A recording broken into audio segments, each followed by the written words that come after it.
भाजपनं विकास कामं केली तर पैसे का वाटतात? भाजपला मतासाठी 10,000 वाटण्याची काय गरज? माजी आमदार राजन तेली यांनी आता भाजपला थेट सवाल उपस्थित.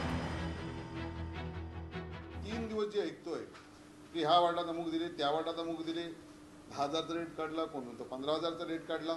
आत्ताच मला बौद्धवाडीतनं फोन होता की कोणतरी पाठवा कॅमेरा. अरे म्हटलं तुम्हीच करा, आम्ही इथे येऊन परत वाद करण्यापेक्षा तुम्ही तिथल्या स्थानिक लोकांनी एकत्र येऊन त्याचा प्रतिकार करा, द्या पत्रकारांना माहिती, जे कोण येत आहेत त्यांच्या संदर्भातली.